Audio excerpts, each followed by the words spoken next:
చెప్పాలి. సమస్త ప్రవర్తన యందు పరిశుద్ధులై ఉండండి.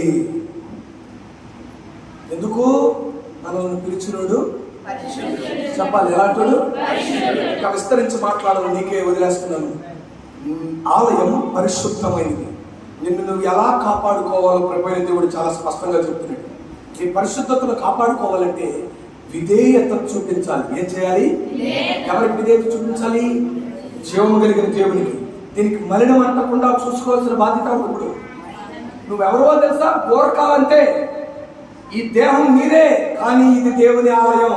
చెప్పండి నాతో ఈ మాట. దేహము నాదే, గట్టిగా. ఈ దేహము నాదే, కానీ ఇది నా దేవునికి ఆలయం. అంటే ఇప్పుడు అధికారం ఎవరునా? నువ్వు గోరకావడం అంతే. దీన్ని జాగ్రత్తగా కాపాడుకోవాలంతే. ఒంటి నిండా వస్త్రం కప్పుకోవాలి, దాన్ని పరిశుద్ధంగా ఉంచుకోవాలి, పరిశుభ్రంగా కూడా ఉంచుకోవాలి. ప్రభునందు ప్రియమైనటువంటి దేవుని బిడ్డలారా, సమస్త ప్రవర్తన యందు పరిశుద్ధులై ఉండండి. కారణం ఆయనలో మచ్చ లేదు, ఆయనలో మలినము అన్నాడు. ఎవడైనను నాలో పాపమును స్థాపించగలరా? నాలో పాపం ఉందని ఎవడైనా స్థాపించగలరా అన్నాడు. అప్పుడు వేసిన ప్రశ్నకి వాటికి తరవేసుకుంటున్నారు, ఎతికేసుకుంటున్నారు, దేవేసుకుంటున్నారు. దొరుకుదేమో ఏ సమంతైనా అని. దొరుకుతుందా? పరిశుద్ధమైనోడంట ఆయన, పరిశుద్ధుడంట ఆయన. సో మొదటిది పరిశుద్ధమైనది, పరిశుద్ధమైనది. రెండవది ఆలయం అంటూ చదవండి. మొదటి పత్రిక 3వ అధ్యాయం 16వ వచనం.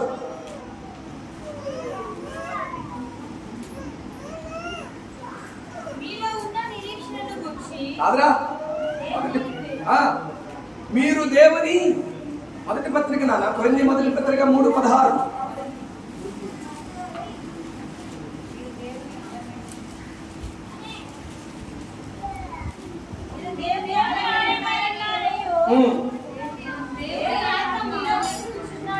దేవుని ఆత్మ. ఆగండి. ఒక ఇల్లు కట్టుకున్నాం, ఇంట్లో నివాసించాలంటే ఇంటిని మొదట ఏం చేస్తాం? ప్రతిష్ఠిస్తాం. దాన్ని డెడికేషన్ అంటాం.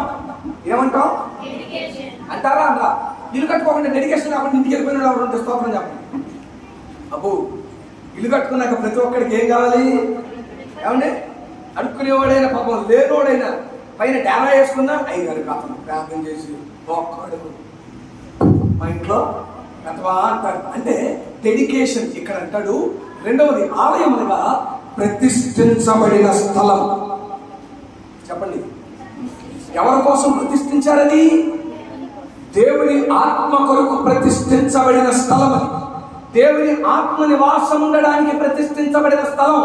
నీకు నచ్చిన వాళ్ళ నివాసం ఉండడానికో, నీకు నచ్చింది నివాసం ఉండడానికో, నీకు నచ్చిన దాన్ని తెచ్చుకుని ఆ ఇంట ఉంచుకోవడానికో కాదది.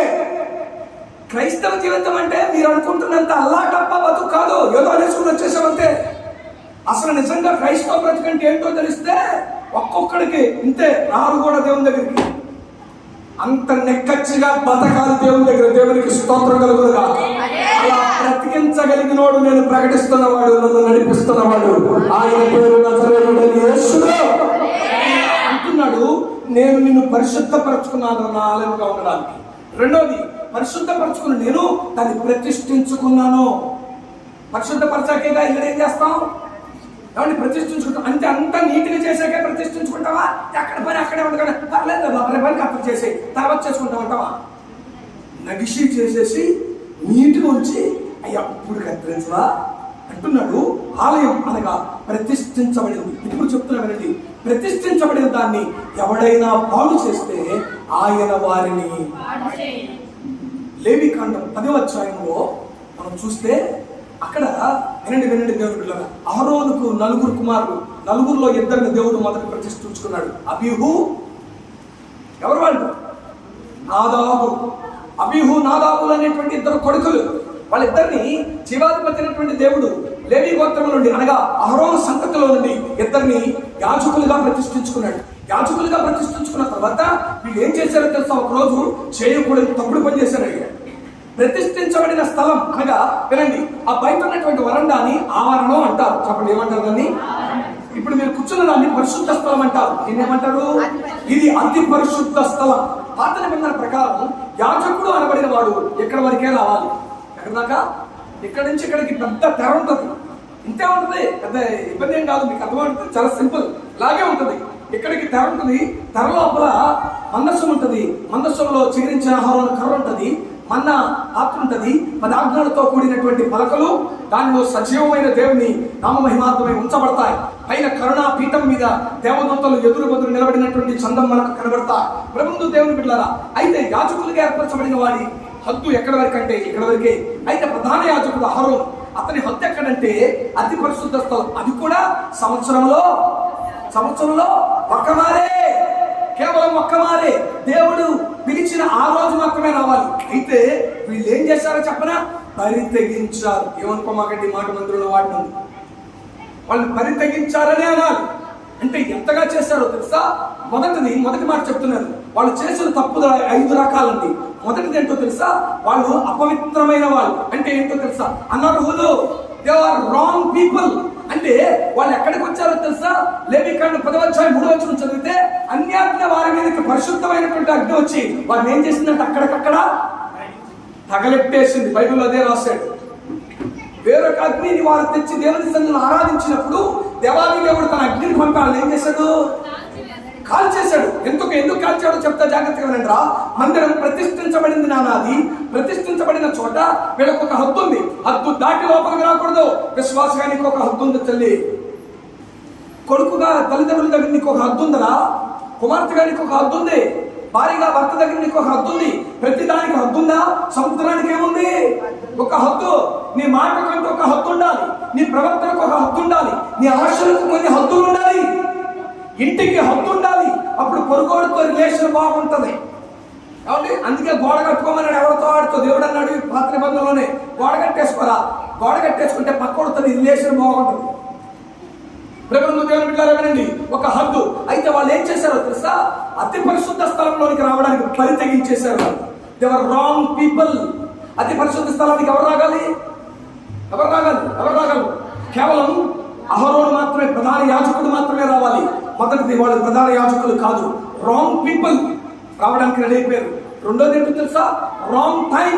సంవత్సరంలో ఒక్కసారి మాత్రమే పస్కా ఒక్కసారి మాత్రమే రావాలి వాళ్ళు. ఆ రోజు కాదది. మూడోది ఏంటో తెలుసా? వచ్చేవాళ్ళు అగ్ని తీసుకురావాలి. అది ప్రోక్షించబడిన అది ఎక్కడి నుంచి తేవాలో తెలుసా? బయట మండుచూ ఉండేటువంటి బలి అర్పణ కొరకు సిద్ధపరిచినటువంటి అగ్నిలో నుండి ఆ నిప్పులు తీసుకొచ్చి దీనిలో తీసుకురావాలి. అది అహరోను దగ్గరికి కానీ మోషే దగ్గరికి కానీ వెళ్తే దాని మీద ప్రోక్షిస్తారు. దాని మీద నీటిని, పరిశుద్ధమైనటువంటి రక్తాన్ని ప్రోక్షిస్తారు. అది ప్రోక్షించబడిన తర్వాత అది పవిత్రమైనటువంటి నిప్పు అవుద్ది. కానీ వీళ్ళు తీసుకొచ్చిన నిప్పు అక్కడ కాల్చబడుతున్న దహన బలిపీఠం మీద నుంచి తేలేదాళ్ళు. అన్య అగ్ని అంది బైబిల్. ఏ అగ్నిది? అవునా? అంటే వేరొక అగ్ని తెచ్చారు. మొదటిదేమో రాంగ్ పీపుల్, అవునండి. రెండోదేమో రాంగ్ టైంలో వచ్చారు. మూడోది రాంగ్ ఫైర్. నాలుగోది ఏంటో తెలుసా? Wrong way. రావలసిన వాళ్ళతో దేవుడు అన్నాడు, మీరు నా మందిని పరిచయం చేసేటప్పుడు ద్రాక్ష రసము త్రాగి రావద్దు అన్నాడు. వీళ్ళు మందు కొట్టేసి వచ్చారు. ఈ రోజుల్లో చాలా మంది, నేనే సభలకు వెళ్ళిన చోట్ల చూశాను, పాటగాళ్ళని పిలిస్తే మందు కొట్టి పాట పాడేవాళ్ళు ఉన్నారండి. నువ్వు సిగరెట్ కాలిస్తే ఏదో ఒకటి నోలేసి నోట్లో ఉన్న సిగరెట్ స్మెల్ దాచుకోవచ్చు. మందు కొట్టుకొని ఎన్ని ప్రయత్నం చేద్దామన్నా ఆ స్మెల్ దాగదు. మీకు తెలియదేమో. దాగుతుందా? ఏనా రమేష్ అన్న? అస్సలు దాగదా. సమస్య లేదు. నువ్వు ఎన్ని డ్రామాది చివరికి చెప్పేస్తా, కర్రడా అంటే అర్థమైపోయిందిలే. నువ్వు ఎవరికి అర్థం కలదు, నాకు అర్థమైపోయింది అంటాం. వీళ్ళు మందు కొట్టి వచ్చారండి. ఇప్పుడు వీళ్ళని పరితెగించారని వచ్చా? దేవుని ఆలయాన్ని పాడు చేస్తే నువ్వైనా ఒకటే, ఎవడైనా ఒకటే, తగలెట్టేస్తాడా ఆయన. జరిగింది ఏంటో తెలుసా? అహరోను కొడుకులు కాదు పాపం, పాస్టర్ గారు కొడుకులు కాదు పాపం ఉండదు అక్కడ. ఆయనకు విరోధంగా నిలబడేవాడు సేవకుడైనా, విరోధంగా నిలబడేవాడు సేవకుడి కొడుకైనా, విరోధంగా నిలబడేవాడు సంఘ పెద్దయినా, ఎవడైనా సిలువలో నా ప్రభు అన్నాడు, నా దేవా నన్నేలా ఎందుకు విడిచాడు? ఆయనలో మన పాపము ఆయన మీద మోపబడగా పాపముగా చేయబడ్డాడు కాబట్టి తండ్రి విడిచిపెట్టాల్సి వచ్చింది. పాపము ఎటువంటి వాడు చేసిన ఆయన ఉపేక్షించే దేవుడు కాడా. సో రెండవది నీకు అర్థం కావాల్సింది, ఇది ఇట్స్ డెడికేటెడ్ ప్లేస్, అది ప్రతిష్ఠించబడిన. దీన్ని నువ్వు పాడు చేసినా ఒప్పుకోడు, ఎవడన్నా పాడు చేసినా కానీ. అందుకే యవన చెల్లెళ్ళు, రక్షించబడిన చెల్లెళ్ళు జాగ్రత్త, నీ చూపులు జాగ్రత్త, నీ ప్రవర్తన జాగ్రత్త. నువ్వు కోరి ఎవరి దగ్గరికి వెళ్ళావా, నీ జీవితాన్ని నువ్వు పాడు చేసుకున్నావా, దేవుడు పాడు చేసేస్తాడు. జాగ్రత్త. రక్షించబడిన యవన తమ్ముడా, నీ బ్రతుకు జాగ్రత్త. పెళ్ళిళ్ళైన యవన చెల్లెళ్ళు, అక్కలైన వాళ్ళ అన్నలో జాగ్రత్త. నేను వెళ్ళే బొమ్మము నా భార్యకు తెలియదు అనుకుంటున్నావేమో, నేను ఎక్కే గడప నా భర్తకు తెలియదు అనుకుంటున్నావేమో. గత రాత్రి దేవుడు మాట్లాడాడు. యోబు అంటాడు 31వ అధ్యాయంలో 3వ వచనం నుంచి చూస్తే అంటాడు, నా అడుగుల జాడ ఆయనకు తెలుసు, నేను ఆయనకు లెక్క చెప్పాలి. ఎక్కడెక్కడ తిరిగాను నా అడుగులు లెక్క అడుగుతాడు. So remember. రెండవది, ఆలయం అనగా అది ప్రతిష్ఠించబడింది. ఇప్పుడు సూటిగా అడుగుతున్నా, బాప్తీసానికి ఎగబడమాక, తెగబడమాక, పరిగెత్తమాక. నేను నా దేవుని కొరకు నమ్మకంగా బతుకుతాను, లోకానికి చస్తా, నా తల్లిదండ్రులకు చస్తా, నా ఇచ్చలకు చస్తానంటే యేసు దగ్గరికి రా. దేవునికి స్తోత్రం. అప్పుడు బాప్తీసం ఇచ్చే సేవకునికి ఘనత పొందిన నీకు క్రీస్తునందు ఆశీర్వాదం ఉంటుంది. నా వల్ల ఉండలేదన్నా, యేసయ్య చేస్తాడని నమ్మకంతో వచ్చేస్తానా, వచ్చేరా, వచ్చి సంపూర్ణంగా యేసు మీద పడిపోతే. ఒక్కొక్కరు అంటాం, ఎందుకు నా మీద పడి ఎడుతావు? నిజం, నువ్వు ఏడవలసింది ఆయన మీద పడి. చెప్పండి, ఎవరి మీద పడి ఏడవాలి? ఈ రోజుల్లో ఏమైనా కావాలంటే మనుషుల మీద పడి ఏడ్చే పనికి మాల బతుకులు ఎందుకండి మనకి? కాబట్టి పనికి మాల బతుకు మనకి ఎందుకు? ఎక్కడో ఉద్యోగం కావాలి నీకు. కొంత పిల్లలు ఉంటారు కదా, ఎక్కడో ఉద్యోగం కావాలి. ఈ మధ్యకాలంలో జరిగిన కేంద్రీయ విద్యాలయాల్లో నా కొడుకుకి సీట్ ఇప్పిస్తాను. మా ఆవిడ ఫోన్ చేసి, బావా ఎంపీలు ఫోన్ చేస్తారంట, ఎంపీలు రికమెండేషన్ ఇస్తారంట, సీట్ ఇస్తారంట. మరి మన ప్రామిస్ గడికి మా నాన్నకి ఎంపీ తెలుసు కదా, నాని గారు తెలుసు కదా. అంటే నాని అంటే ఈయన గారు, ఆవిడ నాని గారు విజయవాడలో. ఆయన కేసినేని నాని అని ఉన్నాడు.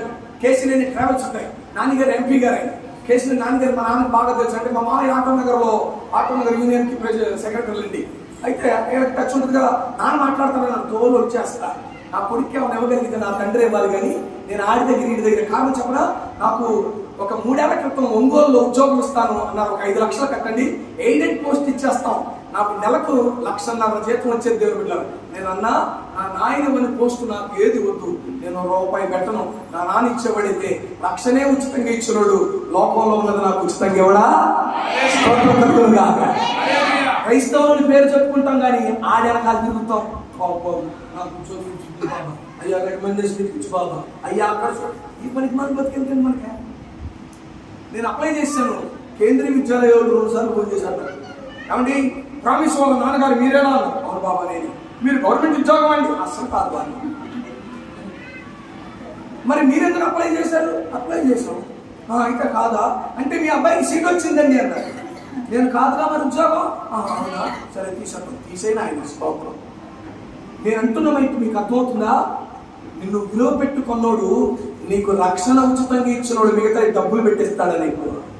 ఎందుకు దిక్కుమాలిని తిండి తినడానికి జీవితకాలం నువ్వు పెట్టింది? నేనంటాను, లంచం ఇచ్చి తెచ్చుకున్న ఉద్యోగం కానీ, ఈడు కాళ్ళు పట్టుకుని తెచ్చుకున్నటువంటి పొజిషన్ కానీ, అది ఆయన నిన్ను పోషిస్తున్న పోషణ కాదని నమ్మి బతుకంతే.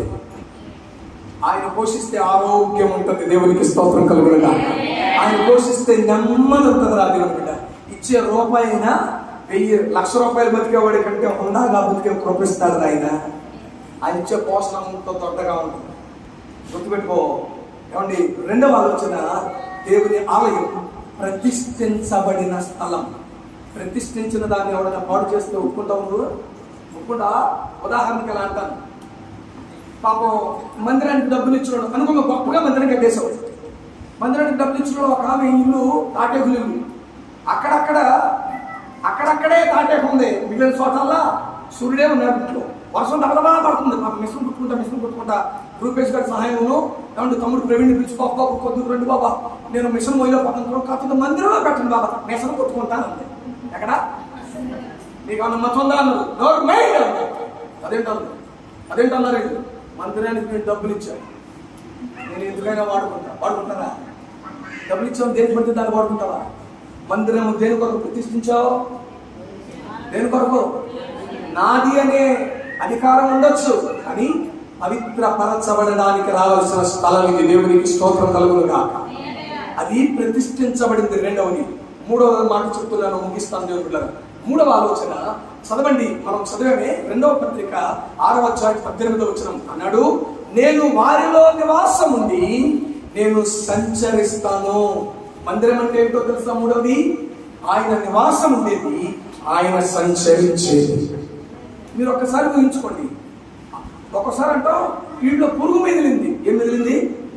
మీ ఏ పంటారు ఈ మాట? అనరేమో మా వైపు అంటారు. వీడు అప్పుడులాగా బాగున్నాడు, తర్వాత తేడా ఉంటే అమ్మో వీళ్ళు పురుగేదో మెదిలిందిరా, తేడా వచ్చేసింది. అంటే పురుగు మెదలడం అంటే ఏంటి? వీడు అప్పుడుదాకా బాగున్నాడు, ఆ తర్వాత ప్రవర్తనలో ఆ దేవుడు అంటాడు నేను నీలో నిలిచి ఉంటాను. ఆయన నిలబడితే ఇప్పుడు ఎవరు ప్రవర్తిస్తారు మనలో? గట్టిగా గట్టిగా గట్టిగా ఎవరు ప్రవర్తిస్తారండి మనలో? మరో మాటలైనా మనం ఆయన ఆలయాలైనా ఆయనే ప్రవర్తిస్తున్నాడా మనలో? ఆయనే ప్రవర్తిస్తున్నాడా? నేను మనస్ఫూర్తిగా చెప్పగలను, అతిశయంతో కాదు. ఆయనలో దేవుని ఆలయం, అది దేవుని ఆలయం. ఈ పూట వస్తున్నప్పుడు చిన్నోడు నన్ను బతుకులాడుకుంటున్నాడండి. ఆయన నన్ను క్షమించయ్యా, నీ పట్ల తప్పు చేశానేమో, నన్ను చూడకూడని రీతిలో చూశానేమో, నా గుండె బదలైపోయింది. అదేంటంటే మీరు అలాగంటారు, ఏం చేశారండి? నాకు అర్థం కావట్లేదు, నేను వెళ్ళలేదు, తప్పు చేశాననిపిస్తుంది, నాకు నన్ను క్షమించండి అయ్యా. ప్రభుత్వ దేవుళ్ళగా మీకు అర్థమవుతుందా? ఆయన నివాసం ఉంటాడంట, ఆయన సంచరిస్తాడంట. ఆయన నివాసం ఉండే ఆ స్థలం తన్ను తాను పవిత్రపరుచుకుంటుంది. ఆయన నోటి మాట పరిశుద్ధమైనది. ఆయన పెదవుల మీద దయారసం ఉంది. ఆయన తప్పు ఒప్పుకోవడానికి ఏమాత్రం వెనకంజ వేయని దేవుడు ఆయన. అసలు ఆయనలో తప్పుంటేగా, తప్పున్న మనలను తప్పులు దాచిపెట్టనివ్వడండి. ఆయన అతిక్రమములు దాచిపెట్టువాడు, ఒప్పుకొని విడిచిపెట్టువాడు. ఆయన ఏం చేయాల? ఆయన ఎందుకో మనసులో ఆయనకు అనిపించింది, నేను బ్రదర్ గారిని చూడవలసిన ఏదో చూడలేదు అనుకుంటా, ఆయన నొప్పించాలేమనుకుంటాను, నేను క్షమించండి. ఆయన ఏమన్నారో అర్థం కాలేదు నాకు. దేవుడు కూడా నా దేవుడు అంటున్నాడు, ఆలయం అంటే నేను నివాసం ఉంటాను, నేను సంచరిస్తాను. ఒక మాట అడగనా? ఎప్పుడైనా నీలో దేవుడు నివాసం ఉన్నాడు నీకు ఒక్క రోజన్నా అనిపించిందా? రోజు అక్కర్లా, ఒక నిమిషమన్నా అనిపించిందా నీలో? అనిపించింది మీలో చాలా మందికి. ఎప్పుడో తెలుసా? ఎవరో నిన్ను ఇష్టం వచ్చినట్టు తిట్టేస్తే ఫోన్లే అనేసావు, నిన్ను చూసుకోవడం అన్నారు, నువ్వేనా? ఒక మాట అంటే 10 మాటలు అక్కడి నుంచి దాన్ని ఎన్ని తిట్టావు నువ్వు అంటావు. వెంటనే నిజమేనమ్మాయి, నాకు కూడా అర్థం కాలేదు, నేనేంటా ఉన్నాను చెప్పనా? నీవు దేవుని ఆలయానికి, దేవునికి స్తోత్రం కలుగునుగా. తెలియకుండానే ఆయన నీలోనికి వచ్చాడా? అందుకే రాత్రి పాడుకున్నాం కదా, నా శ్రమలు సహించి నాశ్రయమైనావు, నా వ్యతలు భరించి నన్నాదుకున్నావు,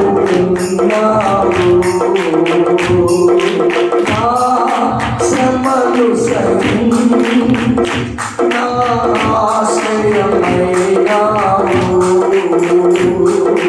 నా వ్యతలు భరించి నన్నాదుకున్నావు.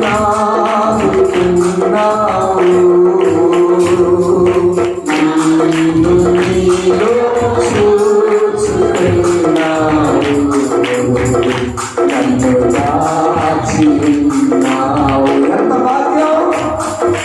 నన్ను నీలో చూచుకున్నావు, నన్ను కాచిన్నావు. హల్లెలూయా యేసయ్యా, హల్లెలూయా యేసయ్యా.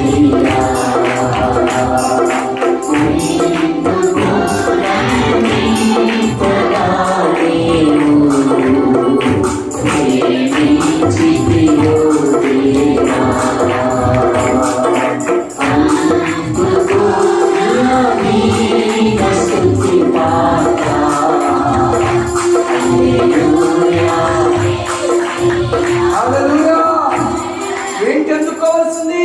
ఈ దేహముని సజీవ యాగముగా స్తుతి పాత్రగా ఆయనకి ఇచ్చేయాలి. ఇది ఆయన ఆలయం. ఆయన ఆలయములతో విగ్రహములతో పొందిక ఈ ఆలయం పరిశుద్ధమైనది. ఈ ఆలయం ప్రతిష్ఠించబడినది. మూడవది, ఈ ఆలయం ప్రత్యేకించబడినది. నేను నివాసముని సంచరిస్తాను కనుక మీరు వారికి వేరై ప్రత్యేకంగా ఉండండి అన్నాడు. ఏమన్నాడు చెప్పండి ఆయన? చెప్పాలి, ఎలా ఉండాలన్నాడు ఆయన? ప్రత్యేకము. ప్రత్యేకించబడుట అనే మాట ఇంగ్లీష్లో కాన్సిక్రేటెడ్ అంటారు. ఆ మాట సపరేటెడ్ కాదు. సపరేటెడ్ అనే పదం వాడకూడదు. సపరేటెడ్ అంటే తోసేయడం అని అర్థం, వేరు చేసేయడం అని అర్థం. ప్రత్యేకించడం అంటే కాన్సిక్రేటెడ్. కాన్సిక్రేటెడ్ అంటే ప్రతిష్ఠించుకున్నాడు ఉన్నవాడు దాన్ని పవిత్రపరచుకున్నాడని అర్థం. ఓ మాట చెప్తా, దేవుని మందిరంలో పాత్రలు ప్రతిష్ఠించుకోవడానికి ముందు ఏం చేయాలి? పవిత్రపరచబడాలి. పవిత్రపరచబడాలి అంటే పవిత్ర జలంతో వాటిని ఏం చేసేవాడు? కాబట్టి ప్రోక్షించి వాటిని తీసుకొచ్చి దేవుని మందిరాలలో జాగ్రత్తగా పెట్టేవాళ్ళు. అంటే ఇవి దేవుని మందస్సము ఉండవలసినటువంటివి అని జాగ్రత్తగా. కాబట్టి రొట్టెల బల్ల వాటన్నిటిని వాటి కొరకు వాడే పాత్రల్ని అక్కడ వాటిని వేరొక దానికి దేనికి వడచా చెప్పండి. ఎవడైనా నువ్వు నా మందిరంలో పాడు చేస్తే పాడు చేస్తానన్నాడు. మీకు తెలుసా? దానియేలు గ్రంథం 5వ అధ్యాయంలో బెల్షస్సర్ అని వాడు కనబడతాడు. వాడు ఒళ్ళు కొవ్వెక్కి, క్షమించండి ఏమనుకో మాకండి, వాడికి తాగిన మొత్తులో రాజు అయ్యింది నేను ఏడ్చి చేసినా పర్లేదు అనుకున్నాడు. అనుకుని యెరూషలేము నుండి తెచ్చినటువంటి మందిరాలలో ఉన్నటువంటి పాత్రలలో ద్రాక్షారసం పోసి మందు తాగడం మొదలెట్టారు.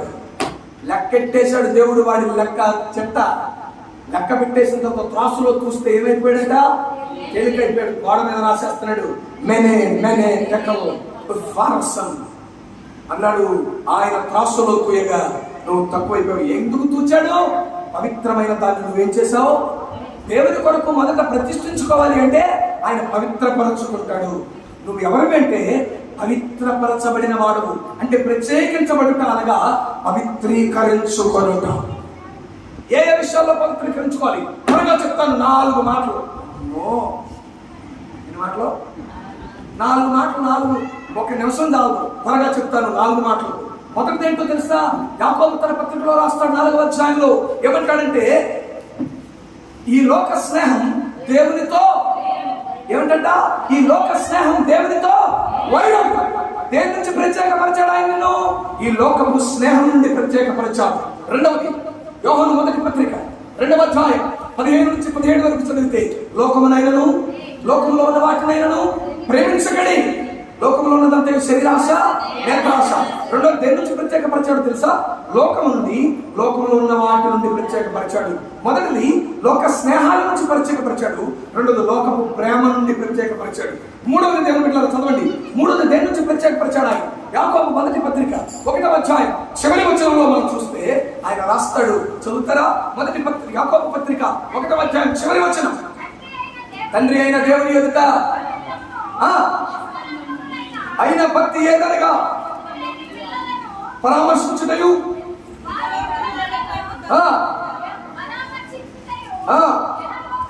అటువంటి ఇహలోక మాలిన్యము మీ కంటకుండా తనను తాను దేని నుంచి ప్రత్యేకపరిచాడు ఆయన?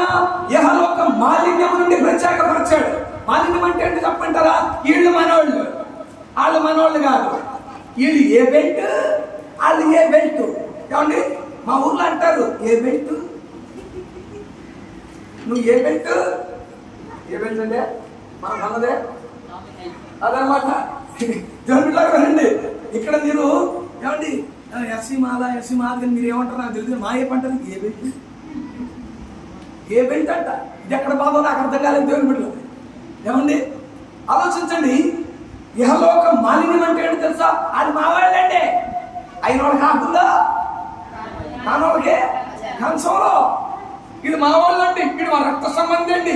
రక్త సంబంధికి ఒక న్యాయం, పరాయుడికి ఒక న్యాయం. నా బైబిల్లో లేదు. దేవునికి స్తోత్రం కలుగునుగా. న్యాయం అంటే ఎవరికైనా ఒకటే. ఆయన నిన్ను ఎక్కడి నుంచి ప్రత్యేకపరిచాను తెలుసా? లోకం మాలిన్యం నుండి ప్రత్యేకపరిచాను. 3 మాటలు చెప్పాను.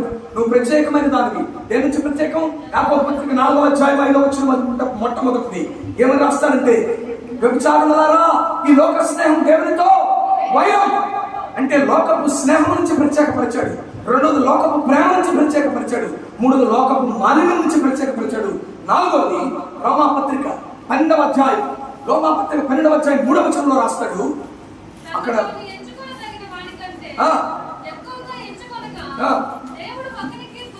దాని అధికారులా 12:3 12 మొదటి నుంచి చదువుతారు. అక్కడ అంటాడు,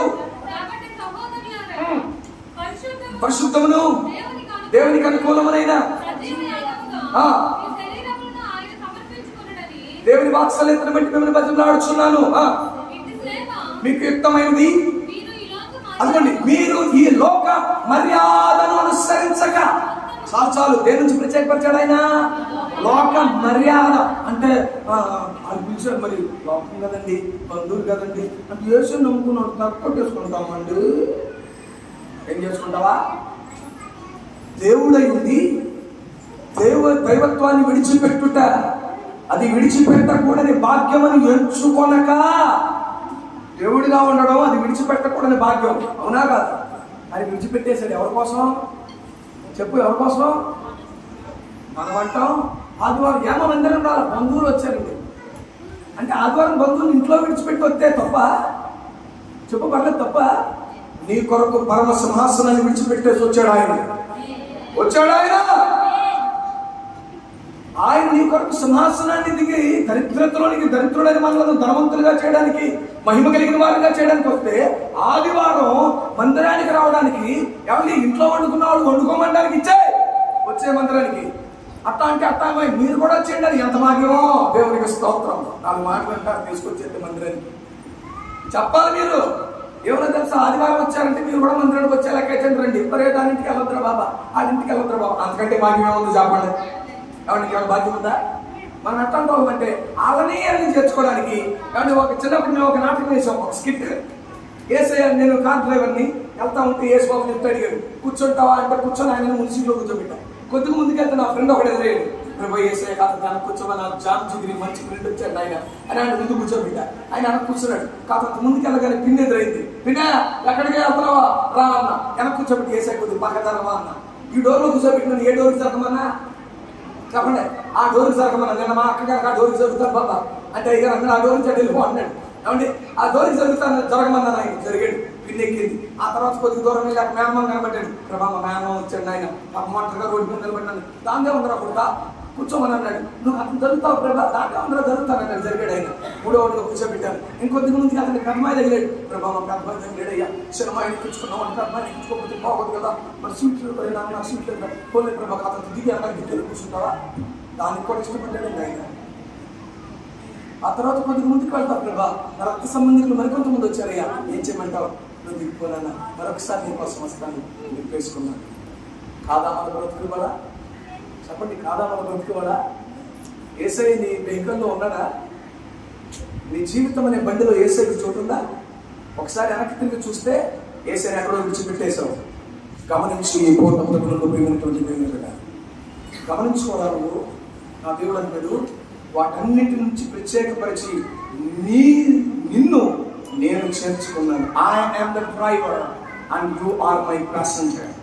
నేను డ్రైవర్ని, నువ్వు ప్యాసింజర్ కాదు, నువ్వు యజమానుడు హోదాలో కూర్చోబెట్టా. దేవునికి స్తోత్రం కలుగునుగా. డ్రైవర్ అయిన నన్ను పక్క కూర్చోబెట్టి డ్రైవర్ హోదా తీసుకుని యజమానుడి హోదాలో నన్ను కూర్చోబెట్టింది నా తండ్రి ప్రేమ. నేను ఆయన ఆలయాన్ని, నన్ను నేను పాడు చేసుకోవడానికి ఆయన ఒప్పుకోడు. నన్ను ఎవడైనా పాడు చేస్తాయని చూస్తూ, నువ్వు అనుకున్నావేమో నీ మీదకి లేచి వస్తున్న వాడిని చూస్తూ ఊరుకుంటున్నాడని. అస్సలు ఊరుకోడు, జాగ్రత్త. అభిషేకించబడిన సేవకుడికి విరోధంగా మాట్లాడిన, అభిషేకించబడి రక్షించబడిన నీ తోటి సహోదరి మీద విరోధంగా మాట్లాడిన, పళ్ళలో పాలు పంపులు పొందుతూ రొట్టె ద్రాక్షారసాన్ని తీసుకుంటున్నటువంటి అక్కలు చెల్లెలు అన్నర్థములు బాప్తిసం పొంది పళ్ళలో పాలు పంపులు పొందుతున్న వారికి విరోధంగా నీ నోరు లెగిసిందా, తంగేడి నిప్పులతో తగలెట్టేస్తాడు ఓ రోజు. జాగ్రత్త, నోటిని జాగ్రత్తగా కాచుకో.